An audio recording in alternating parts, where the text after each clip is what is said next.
Radhe Krishna guys, welcome to my YouTube channel. तो इससे पहले हमने किया section 7 of the Indian evidence act और आज हम शुरू करने वाले हैं section 8 of the Indian evidence act. Section 8 हमें मोटिव, प्रेपरेशन और कंडक्ट की जानकारी देता है। सेक्शन 8 में मोटिव, प्रेपरेशन और कंडक्ट से रिलेटेड फैक्ट्स को रेलेवेंट कंसीडर किया गया है। तो चलिए सबसे पहले सेक्शन 8 को रीड कर लेते हैं। Motive, preparation and previous or subsequent conduct. Any fact is relevant which shows or constitutes a motive or preparation for any fact in issue or relevant fact.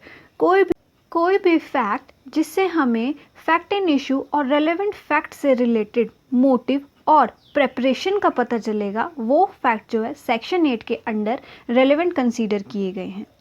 The conduct of any party or any agent to any party to any suit or proceeding in reference to such suit or proceeding or in reference to any fact in issue therein or relevant thereto, and the conduct of any person of an offence against whom is the subject of any proceeding is relevant if such conduct influences or is influenced by any fact in issue or relevant fact, and whether it was previous or subsequent thereto. According to section 8 of the Indian evidence act, ऐसे facts जिनसे किसी relevant fact और fact in issue से related motive और preparations का पता चलता हो, तो वो फैक्ट जो हैं रेलेवेंट कंसीडर किए गए हैं अंडर सेक्शन 8। उन फैक्ट से रिलेटेड एविडेंस कोर्ट में दिया जा सकता है। तो फर्स्ट है मोटिव। मोटिव बेसिकली कुछ करने के लिए एक मूविंग फोर्स है। बिना मोटिव के हार्डली ही कोई ऐसा एक्ट है जो किया जा सकता है। मोटिव एक ऐसी चीज़ है जो किसी पर्सन को कुछ करने के लिए कंपेल करता है, ठीक है। It is a kind of inducement for doing of an act.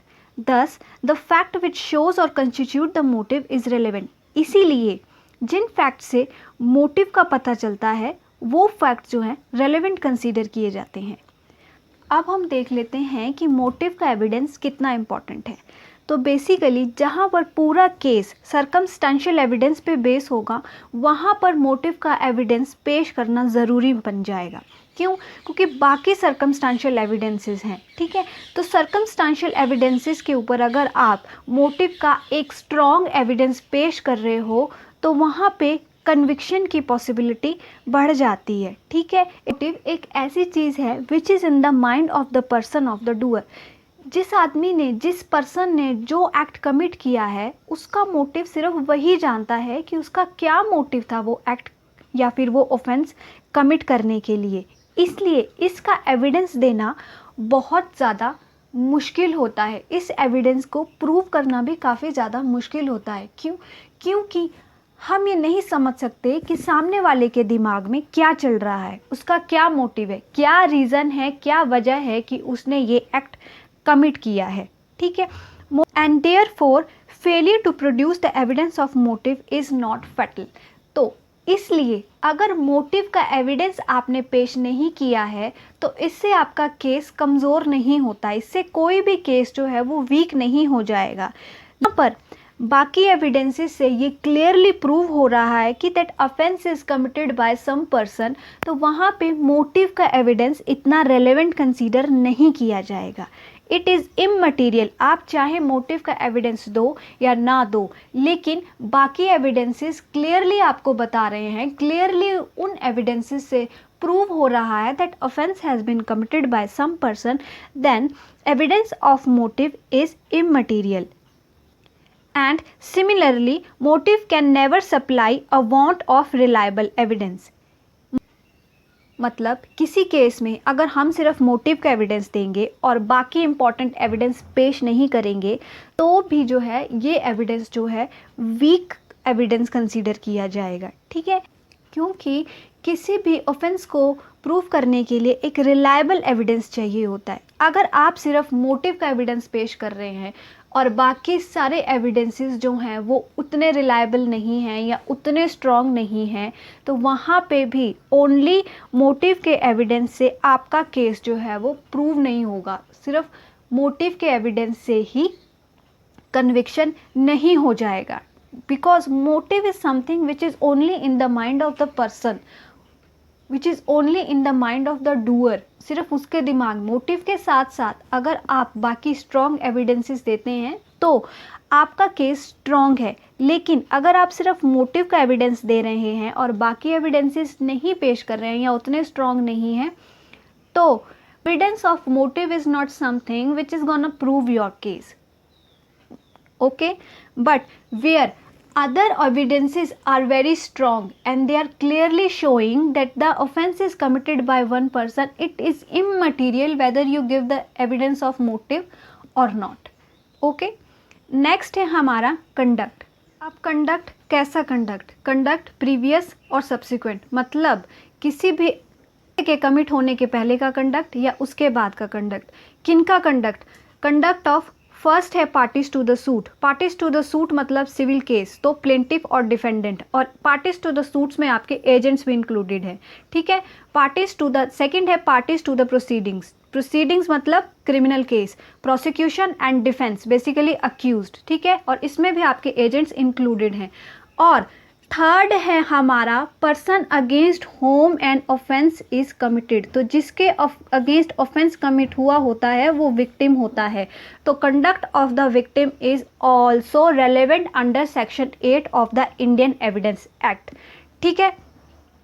अगर इन पार्टीज के किसी कंडक्ट से आपका फैक्ट इन इश्यू और रेलेवेंट फैक्ट इन्फ्लुएंस हो रहा है या फिर प्रिंसिपल फैक्ट और रेलेवेंट फैक्ट की वजह से ये पार्टी इन्फ्लुएंस्ड हो रही हैं, तो ये रेलेवेंट कंसीडर किया जाएगा under section 8 of the Indian evidence act, ठीक है। तो इन पर्सन्स का ये कंडक्ट जो है वो रेलेवेंट कंसीडर किया जाएगा under section 8 of the Indian evidence act.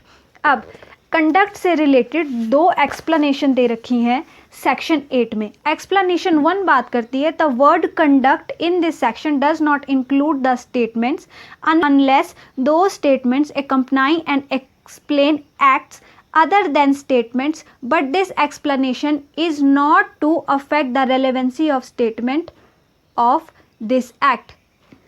Explanation 1 सिर्फ इतना बोल रही है कि conduct does not include statements unless accompanied with complaint, कहने जो statements in the form of complaint नहीं होगी वो स्टेटमेंट अंडर सेक्शन 8 जो है वो रेलेवेंट कंसीडर नहीं की जाएगी। तो स्टेटमेंट एज अ कंप्लेंट किसी अथॉरिटी के सामने दी गई होंगी वही स्टेटमेंट जो है रेलेवेंट कंसीडर की जाएंगी under section 8 of the Indian evidence act. For example, इसको एक एग्जाम्पल से समझते हैं। एग्जाम्पल, ए अपने फ्रेंड बी से बोल रहा है कि कल शाम को जब मैं घर आ रहा था तो किसी ने मेरा पर्स मार लिया। तो ये स्टेटमेंट जो है ये it's not in the form of complaint, ये बी से जस्ट एक नॉर्मल बात कर रहा है, ठीक है। तो ये अंडर सेक्शन 8 जो है रेलेवेंट कंसीडर नहीं की जाएगी। लेकिन यही स्टेटमेंट ए अगर पुलिस स्टेशन में जाके पुलिस के सामने कंप्लेंट करेगा कि कल जब मैं घर आ रहा था तो किसी ने मेरा पर्स मार लिया, तो ये in the form of complaint consider की जाएगी। ये statement in the form of complaint है और ये statement under section 8 relevant consider की जाएगी, ठीक है। ये आपकी एक्सप्लेनेशन 1 बात करती है। और नेक्स्ट है आपकी explanation 2। When the conduct of any person is relevant, any statement made to him or in his present which influence his conduct is relevant, ठीक है। एक्सप्लेनेशन 2 बोल रही है कि जिन लोगों का कंडक्ट रेलेवेंट है उन लोगों के सामने जब कोई स्टेटमेंट दी जाती है और उस स्टेटमेंट से उनका कंडक्ट कुछ इन्फ्लुएंस हो जाता है तो वो कंडक्ट भी रेलेवेंट कंसीडर किया जाएगा। फॉर एग्जाम्पल, इसको भी एग्जाम्पल से समझते हैं। मान लीजिए ए जो है किसी स्टोर का ओनर है, उसके पास बी और सी एज अ सर्वेंट उस स्टोर में काम करते हैं, ठीक है। लेकिन ए के स्टोर में चोरी हो जाती है, सी ए को बताता है आगे कि स्टोर में चोरी हो गई है। ए फटाफट स्टोर आता है और बी और सी के सामने बोलता है कि मैंने पुलिस को बुला लिया है, पुलिस बस आ रही है और वो सारी इन्वेस्टिगेशन करेगी, स्टोर की चेकिंग करेगी। तो ये स्टेटमेंट सुन के सी जो है भागने की कोशिश करता है। तो ये ए के इस कंडक्ट से ए ने जब आके बोला ए की स्टेटमेंट से, ए ने जब आके बोला कि पुलिस आ रही है और वो आके इन्वेस्टिगेशन करेगी, सी ने भागने की कोशिश की, तो सी का ये कंडक्ट यहाँ पे under relevant under section 8 explanation 2। ठीक है, ये हमारी सेक्शन 8 की एक्सप्लेनेशन 1 और एक्सप्लेनेशन 2 बात करती है। नेक्स्ट है हमारा प्रेपरेशन। एक बार जब कोई ऑफेंस कमिट हो जाता है तो उस ऑफेंस को कमिट करने के लिए क्या क्या प्रेपरेशंस की गई हैं, उन प्रेपरेशन से रिलेटेड या कनेक्टेड जो फैक्ट्स हैं उनका एविडेंस जो है वो इम्पॉर्टेंट कंसीडर किया गया है और उन फैक्ट्स का जो है एविडेंस दिया जा सकता है under section 8 of the Indian evidence act, क्योंकि उस प्रेपरेशन से पता चलता है कि क्या क्या प्रेपरेशंस की गई थी उस ऑफेंस को कमिट करने के लिए और उन प्रेपरेशन से कौन कौन से पर्सन्स कनेक्टेड हैं। फॉर एग्जाम्पल, किसी आदमी की डेथ जो है वो पॉइजन की वजह से हुई है और ऐसा पॉइजन जो आसानी से नहीं मिलता है, तो इट्स वेरी ऑब्वियस कि उस पॉइजन को कहीं से ख़रीदा गया होगा। किसने ख़रीदा, कहाँ से ख़रीदा, कौन लेके आया, किसने मिलाया, क्या प्रेपरेशन किया, तो इन चीज़ों से रिलेटेड जो भी फैक्ट्स हैं उसके एविडेंस दिए जा सकते हैं, वो प्रेपरेशन के अंडर आएंगे। ये सब प्रेपरेशन कंसीडर की जाएगी किसी क्राइम को कमिट करने के लिए, किसी ऑफेंस को कमिट करने के लिए। इसलिए thus the facts which are showing that the accused was preparing for the offence is very important and relevant under section 8 of the Indian Evidence Act 1872। तो that's all for now guys। ये था हमारा section 8 of the Indian Evidence Act। If you like my videos, kindly like, share and subscribe to my channel और please अच्छे comment कीजिए ताकि मुझे पता चले कि मैं किस तरह के वीडियोस बना रही हूँ, आपको पसंद भी आ रहे हैं या नहीं। तो तब तक के लिए राधे कृष्णा गाइस।